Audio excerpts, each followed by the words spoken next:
সুপ্রিয় দর্শক, অডিও কলের মাধ্যমে একজন আপুর সাথে যুক্ত হয়েছি। আপনারা অবশ্যই তার বিস্তারিত সকল তথ্যগুলো আগে শুনবেন। আসসালামু আলাইকুম। হুম। আসসালামু আলাইকুম। ওয়ালাইকুম সালাম। আপু একটু জোরে কথা বলবেন, ঠিক আছে? আচ্ছা ঠিক আছে। আপু কেন আসছেন এই ভিডিওর সামনে? আমি যে আসছি একটা ভালো মনের মানুষ চাইতে, ভালো মানুষ চাইলে আমি বিয়ে শাদী বসবো। আর আমি খুব অসহায়, আমার আমার দাদি আছে, আমার একটা ছোট বোন আছে, বুঝতে পারছো? আচ্ছা, হ্যাঁ। আর আমার কেউ নাই, মা মারা গেছে ছোটবেলা, হুম, আব্বু বিয়ে করে চলে গেছে, আচ্ছা, আমাদের খোঁজ নেয় না। আমি খুব অসহায়, আমি আমার দাদিরে কাম কাম করে বাসা বাড়িতে কাজ করে আমি খাওয়াই। আচ্ছা। সুপ্রিয় দর্শক, আপনারা শুনতে পেরেছেন আপু আসলে কি বলতে চেয়েছিল। অর্থাৎ ওনার সাথে যদি কথা বলতে চান তাহলে স্ক্রিনে তো একটা নাম্বার থাকবে, সে নাম্বারে আপনারা যোগাযোগ করবেন। তো আপু শুনতে চাচ্ছি আপনার মুখে যে আপনার বিয়ে হয়েছে কিনা এর আগে। আমার বিয়ে হয় নাই, আমার বয়স 18 বছর, আমার বিয়ে হয় নাই। বিয়ে হইলে তো আর প্রতিবেদন করতাম না, অনেক কষ্টর মাঝে আছি, এর জন্য আমি প্রতিবেদন করছি। আচ্ছা, বাসায় কে কে আছে আপনার এখন? বাসায় আছে আমার দাদু আছে, আর আমার একটা ছোট বোন আছে। আর কেউ নেই? না।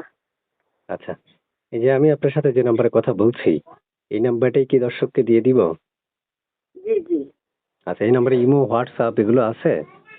না না, এই নাম্বারে মতে মনে হয় কিছু নাই। আচ্ছা, আপু আমি আপনাকে একটা কথা জিজ্ঞেস করতে চাই যে এই নাম্বারে ফোন দিলে দর্শক আপনার কি কল রিসিভ করবেন নাকি কেটে দিবেন, কোনটা? না না, রিসিভ করবো কেন, কাকে দেবো? আচ্ছা, বুঝি নাই, বুঝতে পারিনি।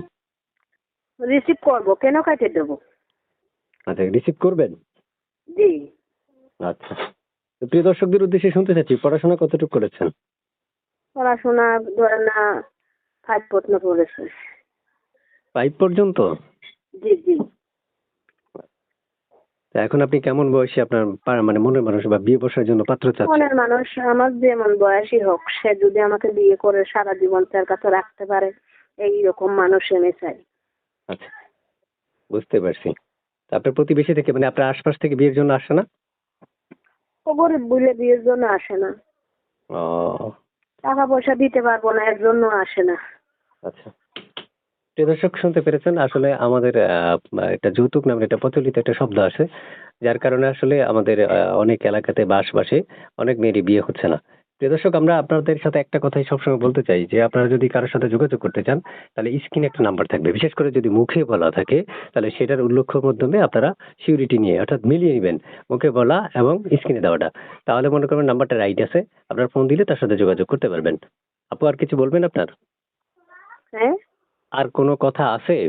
আর কোনো কথা কি, আমার বাবা চলে গেছে, আমরা খুব অভাবে আছি, এর জন্য আমার দাদি আমাকে পালছে, পাইলে লেলে শেয়ার করছে। আমার আব্বু আমার কাছে আসে না, আমাদের খোঁজ খবর নেয় না। আচ্ছা, বুঝতে পারছি। দেশের বাড়ি কোথায় বলছিলেন? দেশের বাড়ি হয়েছে আমার সিলেটে। আচ্ছা, আচ্ছা, বুঝতে পারছি। সিলেট সুনামগঞ্জ। সিলেট সুনামগঞ্জ? জি জি। আচ্ছা, ওখান থেকে আমাকে ফোন দিয়েছেন? জি জি। আচ্ছা, ঠিক আছে আপু, ভালো থাকেন। প্রিয় দর্শক যখন আপনার সাথে কথা কথা বলতে চাইবে আপনি অবশ্যই প্রত্যেকটা মানুষের কল রিসিভ করে কথা বলার চেষ্টা করবেন। প্রিয় জি। দর্শক, আমি চলে যাচ্ছি, যাওয়ার আগে একটা কথা বলে রাখি, ছোট্ট করে আমাদের চ্যানেলটা সাবস্ক্রাইব করে রাখবেন। আগে থেকে করে রাখলে অসংখ্য ধন্যবাদ জানাচ্ছি। আল্লাহ হাফিজ।